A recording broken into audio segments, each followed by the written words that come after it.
mine, not yours. Let me speak no word, not yours. Do nothing not pleasing to you. Amen. Amen.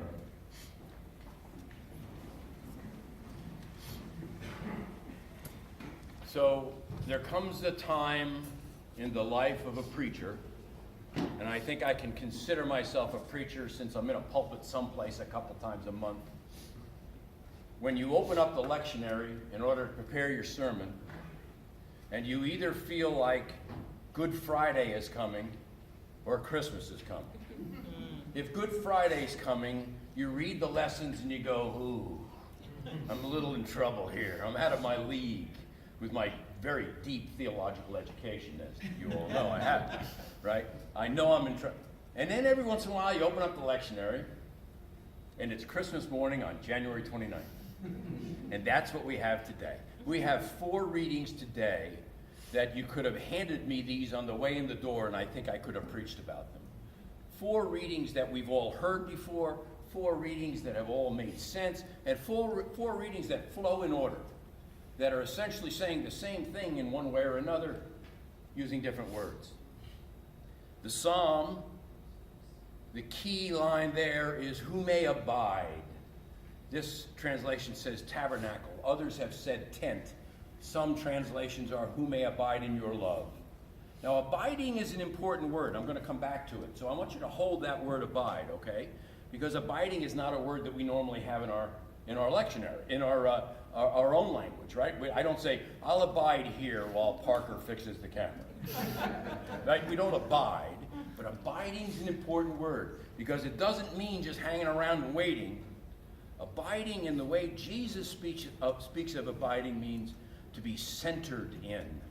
There's one translation that says, when you abide in Jesus, he is making a home in you and you are making a home in him. Hold abide for me. Then along comes our buddy Micah.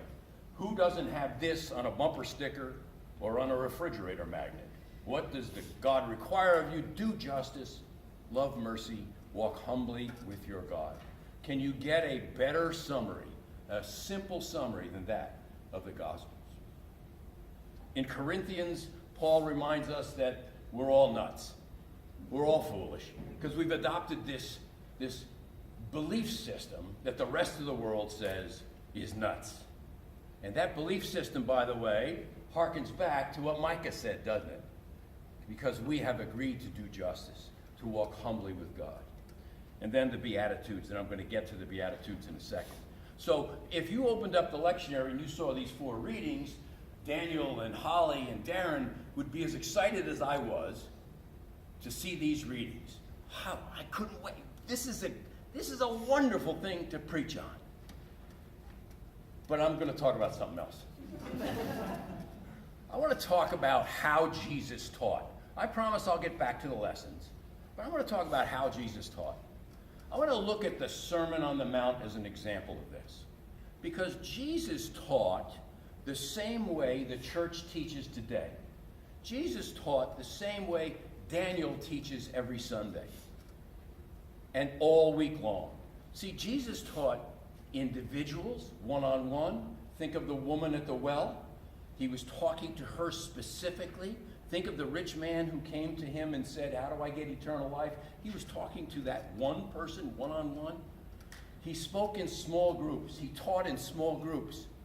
The disciples were a small group, 12 men, a small group. And he taught by speaking to this small group that would then get an opportunity to speak beyond that. Medium-sized groups would be a church, would be a synagogue. He taught in synagogues. And the larger groups would be something like the Sermon on the Mount. So you see, Jesus taught at every single conceivable level, as we do today. And from all of that teaching came prophets, people who spoke truth. They still exist today. I'm going to tell you a story about that in a second. But I want to touch on the Sermon on the Mount first. I want us to put ourselves in this story, okay? First of all, there are some scholars who believe that maybe this was not one sermon, that this was someone, the writer sat down and combined all of the things that Jesus had said. But we don't have to even worry about that because we want to picture the Sermon on the Mount. It says he went up on a mountain. First of all, there are no real mountains there. It would have been a hill. They probably would have found an amphitheater type area, right? Something there his voice would have carried. But if the crowd was big enough, and you have to believe the crowd was big enough, it would have been impossible for the people in the back of the church to hear what Jesus was saying in front of the church. Now, they didn't hear what I just said way back there. They couldn't have heard. There was no amplification in those days. When Jesus spoke, the only way for the words to get from here to there is how? From other people who heard those words.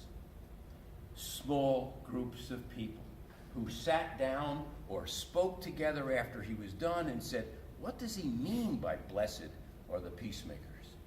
It wouldn't have been probably Jesus being able to get that projected all the way into the back of the crowd. The only way the people in the back of the crowd could have heard those words was probably from someone else in the front of the crowd. I know some of you are already remembering that Monty Python movie where Jesus is in front and the guy in the back goes, blessed are the cheesemakers? Right? Essentially, the word would have had to have been passed back and forth. It would have had to have been discussed. I believe Micah and David in the Psalms and Paul and Jesus were not expecting us to just take every word they said and understand it. They expected us to talk about it. They expected us to consider it. See, I think Jesus also taught us how to understand his words. I think he expected us to hear them. I think he expected us to pray about them. I think he expected us to discuss them with each other, to understand them better. Discuss them to make them real in our own lives. Discuss them to hear each other's thoughts and to learn from each other. So, how Jesus taught, in my mind, isn't as important as these words necessarily. But they are important to us today because they tell us we must continue to listen in the same way. I want to tell you a story about Wednesday night. Our Follow Him group met Wednesday night at Amber's house. Where's Amber? I called Amanda Amber in an email, and boy, did I get abuse. I had such loving responses from people like who shall remain nameless, Michael and Chuck, who said, way to go, Ashermann. We had Follow Him at Amanda's house Wednesday night. We were talking about a variety of things. You know that the issues of the day came up, of course. We were struggling with what does Jesus say to us about the issues of the day, and how do we deal with them, and how do we handle them, and what's our response as Christians? And Kimberly Maxwell, I don't think Kimberly's here, but Kimberly Maxwell said, Kimberly, raise your hand back there.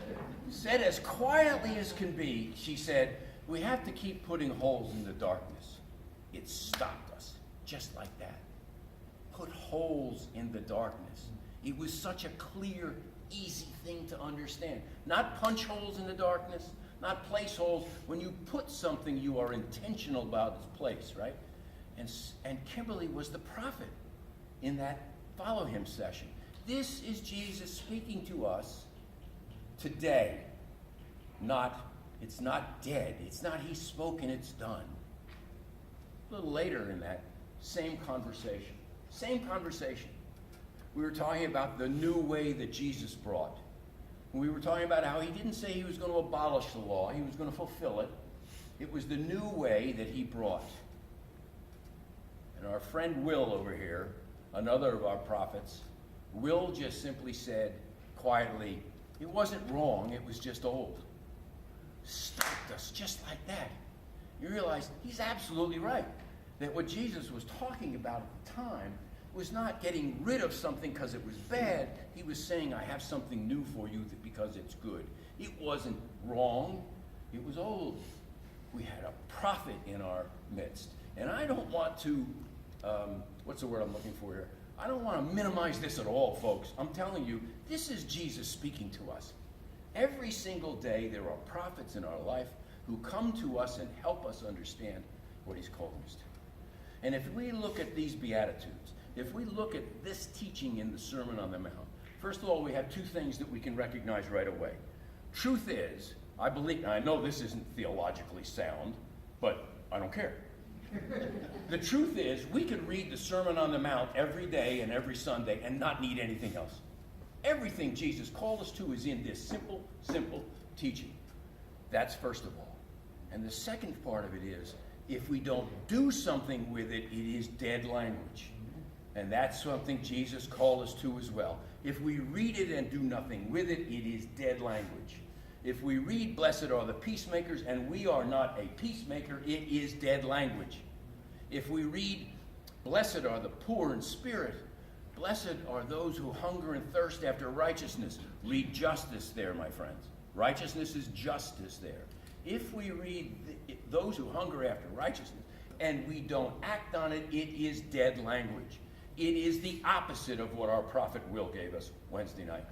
It's the opposite. It is wrong. It is old. So the reason I wanted to talk more about the way Jesus taught than this language is we've all read this 1,000 times. Our job is to do something with it.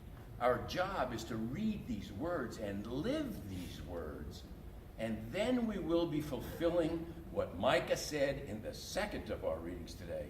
We will do justice, love mercy, and we will walk humbly with our God. Amen.